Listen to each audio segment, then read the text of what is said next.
नमस्कार, मी नम्रता. विजन महाराष्ट्र न्यूजच्या वृत्तवाहिनीमध्ये तुम्हा सर्वांचं स्वागत. पाहुयात आजच्या ठळक घडामोडी. मान्सूनपूर्व नालेसफाईची कामे शहरातील विविध भागात युद्धपातळीवर सुरू असून आज महापौर शर्मिला पिंपळकर, आयुक्त सौरभ राव यांनी प्रत्यक्ष विविध ठिकाणी जाऊन नालेसफाईच्या कामाचा आढावा घेतलाय.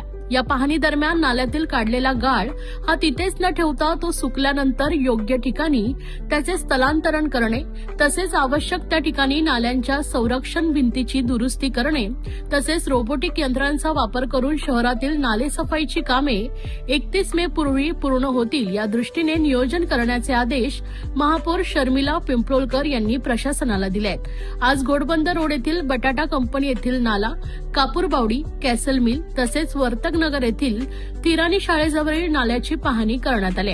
या नालेसफाई पाहणी दौऱ्यास उपमहापौर कृष्णा पाटील, स्थानिक नगरसेविका विमल भोईर, नंदा पाटील, अतिरिक्त आयुक्त 2 प्रशांत रोडे, नगर अभियंता राणी शिंदे, उपायुक्त मधुकर बोडके, दिनेश तायडे, आरोग्य अधिकारी डॉक्टर राणी शिंदे, उपनगर अभियंता विकास ढोले, उपनगर अभियंता विद्युत शुभांगी केसवणी, सहाय्यक आयुक्त सोनल काळे व गणेश चौधरी यांच्यासह कार्यकारी अभियंता उपस्थित होते. मुंब्रा परिसरातून नालेसफाईला सुरुवात करण्यात आली असून ठाणे शहरातही नालेसफाईच्या कामानं वेग घेतलाय. त्यामुळे यंदा मे अखेरपर्यंत सर्व नालेसफाईची कामे पूर्ण होतील असा विश्वास महापौर शर्मिला पिंपळकर यांनी यावेळी व्यक्त केला. सालाबादप्रमाणे नाल्यांची सफाई मान्सून सुरू होण्याच्या अगोदर करणे आणि व्यवस्थित पद्धतीने करणे हा हेतू आहे. आणि यामध्ये आता माननीय महापौर मॅडम, माननीय उपमहापौर साहेब तसेच जे स्थानिक सभासद आहेत ते सुद्धा पाहणीमध्ये सहभागी आहेत. महासभेमध्ये सुद्धा या विषयाबद्दल चर्चा झाली की आपण प्रत्येक वर्षी नाल्यांची सफाई करतो, मान्सूनसाठी सिटीला सज्ज करतो, तरीही काही ना काही त्रुटी राहून जाते, काही ना काही कमतरता असते. म्हणून शास्त्रोक्त पद्धतीने नाल्याची सफाई कसे करता येईल, एकूण नाल्यांची संख्या, एकूण त्याची लांबी, किती क्युबिक मीटर त्याच्यातून गाळ निघणार आहे, हा एक ॲस्पेक्ट आहे. जे गाळ आहे तो किती दिवस बाहेर ठेवायचा आहे ड्राय होण्यासाठी, आणि ड्राय झाल्यानंतर कोणती लोकेशनवर त्याला आपण शिफ्ट करत आहोत त्याची आपल्याला मॅपिंग करणे खूप आवश्यक आहे. सो लास्ट इयर आपल्याकडे एकूण 3 कॉन्ट्रॅक्टर काम करत होते. यावर्षी आपल्याला 7 कॉन्ट्रॅक्टर्स भेटले आहेत. 7 कॉन्ट्रॅक्टर्सच्या मदतीतून आपण साधारणतः 186 किलोमीटर लांबीचे जे नाले आहेत त्यांची क्लिनिंगचा दायित्व आपण हाती घेतला आहे. माननीय महापौर मॅडमने 31 मे पर्यंतची आपल्याला डेडलाईन दिली आहे की मान्सून सुरू होण्याच्या अगोदर हे क्लिनिंगचं काम 30-31 मे पर्यंत संपवला पाहिजे. आणि हा काम कंप्लीट झाल्यानंतर यथावकाश लवकरात लवकर जे साचलेली गाळ आहे जे बाहेर आपण काढतो त्याला सुयोग्य ठिकाणावर हलवणे. सो या संपूर्ण ही जी एक्सरसाइज चालू झाली आहे मागील 4-5 दिवसापासून, त्यामध्ये काम किती योग्य पद्धतीने होत आहे, प्रतिदिवसचा बार चार्ट काय आहे, प्रतिदिवस किती लेंथ कव्हर होणे अभिप्रेत आहे. एखादा कॉन्ट्रॅक्टर त्याची स्पीड कमी असेल तर त्याला मशिनरी आणि मॅनपॉवर उपलब्ध करून देणे. आणि हे पाणीच्या दरम्यानच इतर बरेचसे मुद्दे सुद्धा लक्षात येतात आपले. एखाद्या ठिकाणी कल्वर्ट चोकअप आहे, किंवा एखादा ब्रिज किंवा कल्वर्ट खूप जुना आहे, किंवा एखाद्या ठिकाणी रस्त्याचा विस्तार झाला परंतु मध्येच आपले अजून झाडे आहेत किंवा अनधिकृत पार्किंग होत आहे, तर असेही विषय आपल्या लक्षात येतात. माननीय महापौरांनी पाहणीच्या दरम्यान बरेच काही निर्देश दिले आहे. ते डिपार्टमेंटच्या सर्व अधिकाऱ्यांनी त्याची नोंद घेतली आहे. मान्सूनची जी तयारी आहे ते मुख्यतः मोठे समन्वयाचं काम असतो, कारण ठाणा महानगरपालिका क्षेत्रामध्ये महापालिका, MMRDA, मेट्रो, त्याच्यानंतर MSRDC, नॅशनल हायवे हे बरेचशी एजन्सीज एकाच वेळी काम करतात. आणि जोपर्यंत त्यांच्यामध्ये समन्वय होत नाही तोपर्यंत मान्सूनची तयारी होऊ शकत नाही. आता प्रत्येक वर्षीप्रमाणे यावर्षी सुद्धा आता सगळे डिपार्टमेंट बरोबर घोडबंदर रोड आणि सिटीचे इतर जे क्रिटिकल एरिया आहे त्याची पाहणीचा कार्यक्रम सुद्धा आपण नियोजित केला. त्यामध्ये सुद्धा महापौर मॅडमला निमंत्रित करायचं आहे. आणि मान्सूनच्या दरम्यान सुद्धा जो आपल्याला ज्या गोष्टीची खात्री करायची आहे ती म्हणजे की सर्वोच्च पातळीच्या कोऑर्डिनेशन ठेवून आपला जे रिस्पॉन्स टाइम आहे तो कमी करणे. एखाद्या ठिकाणी तक्रार आली की लगेच त्याचं निराकरण करण्यासाठी आपल्याकडे टीम असली पाहिजे. ही सगळी तयारी आपण सतत करत आहोत. आणि मला कंप्लीट कॉन्फिडन्स आहे की 31 मे पर्यंत आपण मॉन्सून प्रिपेअर्डनेससाठी जेवढी आपल्याला अभिप्रेत तयारी आहे ते आम्ही कंप्लीट करून खरं तर पावसाआधी मान्सूनच्या आधी आपल्याला ही सगळी नालेसफाई करायची असते आणि मला वाटतं जसं आता आपल्याला उपमहापौरांनी सांगितलं की मेच्या एंडिंग पर्यंत खरं तर ही नालेसफाई चालू होते, पण ह्या वेळेला आपण पावसाच्या आधी म्हणजे मला वाटतं हा आता एप्रिल चालूच आहे आणि एप्रिल पासूनच ही नाले सफाई करण्याचा आपण पाऊल उचललेलं आहे. मुंबऱ्यातून याची सुरुवात झालेली आहे आणि आज उथळसर, केसर मिल आणि माझिवडा या ठिकाणचे सगळ्यात मोठे जे नाले आहेत त्यांची आयुक्त साहेब आणि महापौर उपमहापौर आम्ही सगळ्यांनी पाहणी केली आहे. सगळं प्रशासनाचे अधिकारी इथे आपल्याला उपस्थित दिसत आहेत. मला वाटतं खूप चांगल्या पद्धतीचं नियोजन करून यावेळेला प्रशासन आणि महापौर आणि उपमहापौर यांनी आम्ही ठरवलंय की लोकांच्या सुरक्षिततेसाठी आणि काही सखल भागांमध्ये जे पाणी भरलं जातं तर ते लवकर त्याचा कुठेतरी लोकांना चांगलं हे भेटेल, रिलीफ भेटेल. आणि जसं बघितलं की काही ठिकाणी स्ट्रक्चर ऑडिट करण्याची गरज आहे.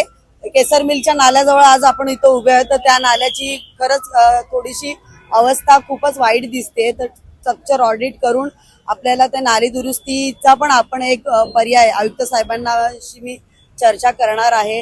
परत नाल्यातून जाणाऱ्या ज्या वायर आहेत त्याच्याबद्दलही आज आपण महापौर दालनात बैठक आपण सगळ्यांनी लावली आहे आणि मला वाटतं चांगलं या ठाण्याला चांगलं हे देण्यासाठी आपण प्रयत्न करू. आयुक्त साहेबांना मी विनंती करेल की प्रशासनाला घेऊन वृक्षतोड असू दे, पावसाच्या अधूची किंवा नाले सफाई असू ते आपण चांगल्या पद्धतीने करण्याचे निर्देश प्रशासनाला देण्यात यावे. निश्चितच चांगला फायदा होईल, कारण मला असं वाटतं की प्रशासनाने आता एक पाऊल पुढे उचललेला आहे आणि आधुनिक पद्धतीकडे वळण्याचा हा कुठेतरी एक कळ आहे आणि त्याच्यातून चांगलं देण्याचा प्रयत्न या ठाणेकरांसाठी असतो.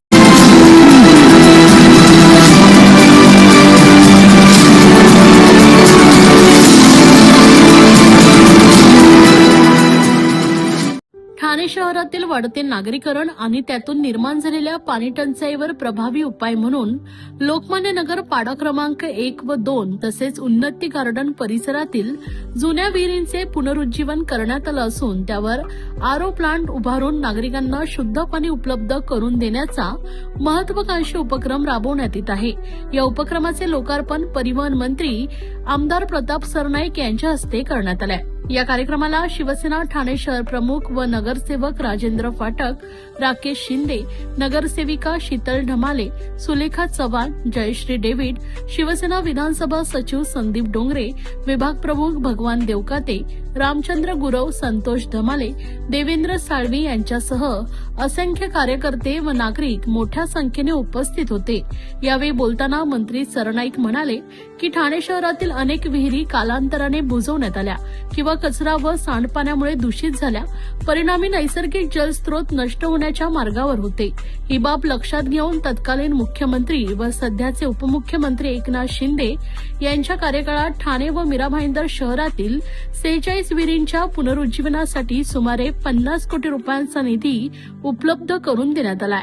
या निधीतून महापालिकेच्या पाणीपुरवठा विभागामार्फत विहिरींची वैज्ञानिक पद्धतीनं साफसफाई, गाळ काढणे आणि संरक्षक उपाययोजना करून त्यांना पुन्हा जिवंत करण्याचं काम सुरू आहे. तसेच या विहिरींवर आरओ प्लांट बसवण्याचं कामही प्रगतीपथावर आहे. सध्या वाढत्या उन्हामुळे महानगरपालिकेकडून होणारा पाणीपुरवठा अपुरा पडत असताना किंवा तांत्रिक कारणामुळे तो खंडित झाल्यास नागरिकांना मोठा त्रास सहन करावा लागतो. अशा परिस्थितीत पुनर्जीवित विहिरी आणि त्यावर बसवण्यात आलेले आरओ प्लांट नागरिकांसाठी मोठा दिलासा ठरणार आहेत. सर, आपल्या मतदारसंघातल्या ज्या काही विहिरी आहेत त्याचं पुनरुज्जीवन करण्यासाठी आपण एक प्रकल्प हाती घेतला होता. 46 विहिरी आहेत. टप्प्याटप्प्याने त्याचं लोकार्पण होणार आहे. एकीकडे उन्हाळा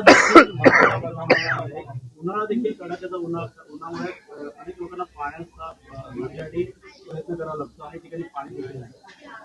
प्रामुख्यानं ओवळा माझिवडा विधानसभा मतदारसंघामध्ये ज्या विहिरी आहेत त्या बहुतांश विहिरी ह्या अतिशय घाण झाल्या होत्या. त्यातील पाणी जे आहे ते बिलकुल वापरण्याजोगं नव्हतं. म्हणजे पिण्याची तर लांबची गोष्ट, पण लोक धुना भांड्याला किंवा गाडी धुवायला किंवा लाद्या वगैरे स्वच्छता करायला सुद्धा त्याचा वापर करत नव्हते, कारण एवढं धारेचं साम्राज्य त्यामध्ये होतं. आता तुम्ही बघताय की ही विहीर सुद्धा स्वच्छ केली होती व आमच्या ठाणे महापालिकेच्या वॉटर सप्लाय डिपार्टमेंटनं, परंतु परत लोकांना त्या ठिकाणी बाटल्या आणि काही वस्तू टाकल्या. त्यामुळे सातत्यानं ह्या वस्तू टाकून किंवा निर्माल्याचं सामान टाकून किंवा इतर काही जे ड्रेनेजचं पाणी असतं किंवा नाल्या किंवा गटाराचं पाणी असतं ते त्यामध्ये जाऊन ते पाणी अतिशय अस्वच्छ होत असतं आणि त्यामुळे ते पिण्यायोग्य कधीच झालं नव्हतं. म्हणून आम्ही एक संकल्पना राबवली की प्रत्येक विहिरीचं पाणी हे त्याला नैसर्गिक जो स्रोत आहे तो जिवंत असल्या कारणानं ते वापरणे योग्य कसं होईल.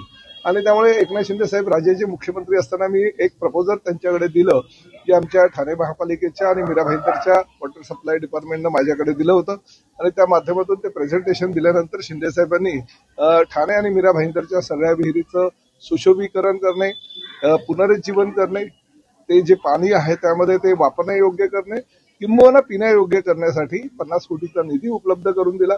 ते प्रपोजल आम्ही तयार केलं आणि गेल्या 2 वर्षापासून त्यावर काम चालू होऊन आज त्यापैकी बहुतांश विहिरी ह्या स्वच्छ करण्यात आलेल्या आहेत. त्यावर आरओ प्लांट लावलेले आहेत.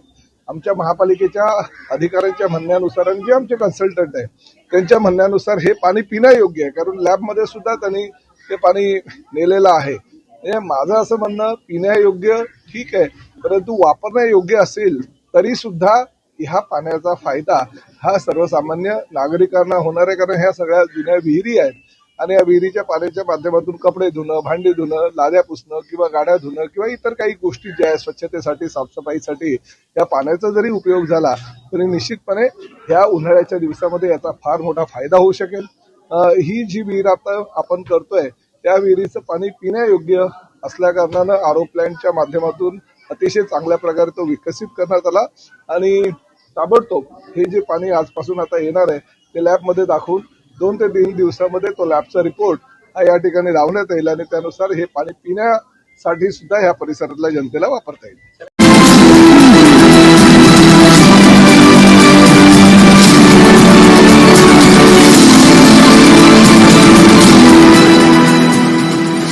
खासदार डॉक्टर श्रीकांत शिंदे यांच्या मार्गदर्शनाखाली tennis cricket sports federation of इंडियाला संलग्न असलेल्या ठाणे वॉर्ड क्रिकेट कमिटीच्या वतीने ठाण्यातील पोलीस साकेत मैदान येथे आयोजित TWPL क्रिकेट स्पर्धेत PR जॅग्वार्सने VP पॅन्थर्स संघाला पराभूत करत चषकावर नाव कोरलंय.